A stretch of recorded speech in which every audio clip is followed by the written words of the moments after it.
بسم اللہ الرحمن الرحیم۔ معزز ناظرین السلام علیکم۔ حضرت موسیٰ علیہ السلام کے زمانے میں فرعون مصر کا حکمران انتہائی مغرور اور متکبر بادشاہ تھا۔ اس نے مدت دراز تک حکومت کی اور اسے موت نہ آئی تو اس نے اپنے آپ کو سارے زمانے کا خالق سمجھ لیا اور گمراہ ہو کر ربوبیت کا دعویٰ کرنے لگا۔ اس میں یہ جرأت پیدا ہو گئی کہ خدائے بزرگ برتر سے مقابلہ کرے۔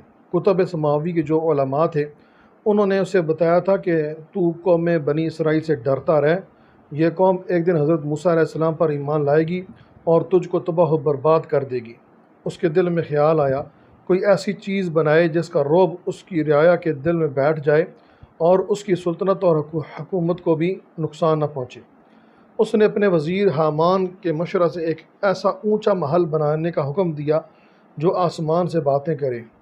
اس کے حکم سے حامان نے اینٹیں بنوائیں، چونا تیار کرایا، لکڑی، پتھر، لوہا وغیرہ جمع کیا، روئے زمین کے کاریگر منگوائے اور تعمیر شروع کرا دی۔ 40,000 مزدور لگائے اور 7 برس میں ایک عالیشان محل تعمیر کرا دیا۔ کہا جاتا ہے وہ محل اتنا اونچا تھا کہ اس کے بعد دنیا میں اس سے زیادہ اونچا محل نہیں بن سکا۔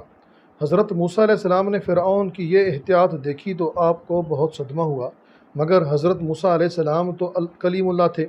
انہیں اللہ تعالیٰ نے فرمایا، اے موسیٰ تم اس کی فکر نہ کرو، ہم اسے آنے واحد میں نیست و نابود کر دیں گے۔ فرعون اور اس کے لواحقین محل کی چھت پر چڑھے اور وہاں انہوں نے آسمانی خدا پر تیر مارے۔ اتفاق سے یہ تیر زمین پر گرے تو ان کا رنگ سرخ تھا۔ اس پر ان گمراہوں نے یہ سمجھا کہ ہم نے خدا کو مار ڈالا ہے، نعوذ باللہ۔ اس پر معبود برحق جوش میں آیا اور اس نے اپنا غضب سرکش اور غدار قوم پر نازل فرما دیا۔ دیکھتے ہی دیکھتے وہ محل مسمار ہو کر زمین پر آ رہا۔ ایک حصہ اس کا فرعون کی قوم پر گرا جس سے 10 لاکھ آدمی ہلاک ہو گئے، اور جن لوگوں نے محل تیار کیا تھا ان میں سے ایک بھی زندہ نہ بچا۔ سچ ہے خدا کی لاٹھی بھی آواز ہے۔